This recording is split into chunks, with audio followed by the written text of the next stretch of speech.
Per head 4 লক্ষ না 5 লক্ষ করে দেওয়া হবে, যাতে কমিউনিকেশন সিস্টেমটা ডেভেলপ করা যায়, কারণ এই ধরনের ঘটনা আরও ঘটতে পারে ইন ফিউচার। ভূমিধসে নিহতদের পরিবারকে সরকারি ক্ষতিপূরণ প্রদানের দাবিতে জেলা শাসকের দ্বারস্থ কংগ্রেস। নমস্কার, আপনারা দেখছেন নববার্তা টুডের সঙ্গে আছি আমি সুস্মিতা। ভূমিধসে নিহত 5 ব্যক্তির পরিবারকে শীঘ্রই সরকারি ক্ষতিপূরণ প্রদানের দাবিতে আজ জেলা শাসকের সঙ্গে দেখা করে জেলা কংগ্রেসের এক প্রতিনিধি দল। জেলা সভাপতি রজত চক্রবর্তীর নেতৃত্বে এই প্রতিনিধি দলে ছিলেন বদরপুর ব্লক কংগ্রেসের সভাপতি জাকারিয়া আহমেদ পান্না, কংগ্রেস নেতা শাহাদত আহমেদ চৌধুরী প্রমুখ। তারা জেলার বন্যা সমস্যা নিয়েও আলোচনার পাশাপাশি পর্যাপ্ত ত্রাণ বিতরণের জোরালো দাবি জানান। উল্লেখ্য, ভূমিধসে একই পরিবারের 5 জনের মৃত্যু হয়েছে। ঘটনাটি ঘটেছে বদরপুরের অ্যাংলার বাজার বেন্দারগোল গ্রামে।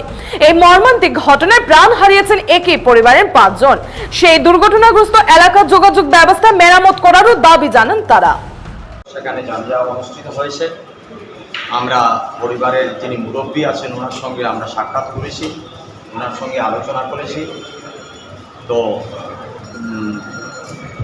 আলোচনা করার তো কিছু নেই, আপনারা বুঝতেই পারছেন। একই পরিবারের 3 বছরের শিশু, ডেড বডি আমরা দেখেছি। 3 বছরের একটা শিশু, ফুটফুটে শিশু একটা, ধস পড়ে মৃত্যুবরণ করেছে।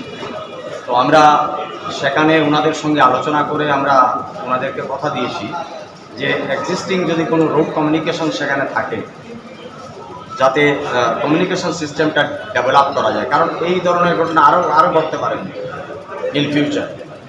তাছাড়া যারা নিহত হয়েছেন তাদের পরিবার যে সাহায্য পাবেন সরকারের পক্ষ থেকে, পার হেড 4 লক্ষ না 5 লক্ষ করে দেওয়া হবে, সেটা যাতে অবিলম্বে যাতে দেওয়া হয়। তো ডিসি মহোদয়ের সাথে এই মুহূর্তে আমরা আলোচনা করেছি। উনি বলেছেন যে 2-1 দিনের মধ্যে সেই টাকাটা ওনারা পেয়ে যাবেন। আর রোড কমিউনিকেশনের কথা আমরা বলেছি। এর কথা হলো অ্যাংলা বাজারের যে ঘটনা সেটা।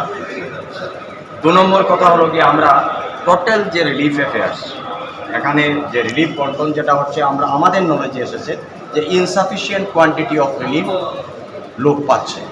যে ধরনের ফ্লাড হয়েছে বা মানুষ যে ধরনের অবস্থায় আছে, সেই তুলনায় রিলিফ মেটেরিয়ালস অত্যন্ত কম। এক পরিবারের একজনের হচ্ছে না। তাই আমরা ডিসি সাহেবকে বলেছি যে এটা যাতে উনি পার্সু করে দেখে যাতে রিলিফ মেটেরিয়ালসটা আরও বৃদ্ধি করা যায়, মানুষ যাতে অ্যাটলিস্ট এই সময়, আমরা আশা করছি যে আজকে দিন দিয়েছে, গতকালকে দিন দিয়েছে, হয়তো ফ্লাডের জল আস্তে আস্তে নামবে, কিন্তু সুপ্রাকান্দি রোডের উপর মানুষ আছে, লঙ্গাই স্টেশনের মধ্যে মানুষ রয়েছে। আজকে শুধু ক্যাম্পে বললে হবে না। আমি শুরুতে বলেছিলাম জেলা উপায়ুক্তকে আমি শুরুতে বলেছিলাম যে জিআর রিলিফ যাতে দেওয়া হয়, জিআর জেনারেল রিলিফ ক্যাম্পে যেটা দেওয়া হবে সেটা তো হবেই, কিন্তু জিআর যাদের ঘরে জল উঠেছে তাদেরকে যাতে ঘরের মধ্যে ডোর স্টেপ ডেলিভারি যাতে তাদেরকে দেওয়া হয়, সেটা দাবি রেখেছিলাম। সেটা কিন্তু ফলপ্রসূ হয়নি। সেটা ডিসি সাহেবের সঙ্গে আমরা আলোচনা করেছি, এবং রিলিফ নিয়ে যাতে মানুষের মধ্যে যাতে কোনো অস্বস্তি না হয় তার জন্য জেলা উপায়ুক্তকে আমরা অনুরোধ রেখেছি। আর সবচেয়ে বড় কথা, পশু খাদ্য যেটা, এটা ভয়াবহ একটা সৃষ্টি হয়েছে এবং সমস্ত জেলায়। তো ডিসি সাহেব আমাদেরকে বলেছেন যে ইতিমধ্যে একটা কোয়ান্টিটি দেওয়া হয়েছে অল্প অল্প করে, আর 3 ট্রাক প্রায় অ্যারাউন্ড 500 কুইন্টালস অন দ্য ওয়ে আসছে। গুয়াহাটি থেকে স্টার্ট করে সেটা আসছে। তো আগামী 1 সপ্তাহ সেই পশুখাদ্য যেটা সেটা বিতরণ করা হবে। তো ওভারঅল আমরা ডিসি সাহেবের সঙ্গে আলোচনা করে আমরা বলেছি যে though we are belongs to opposition party, but our demand that sufferings of the people should not be there.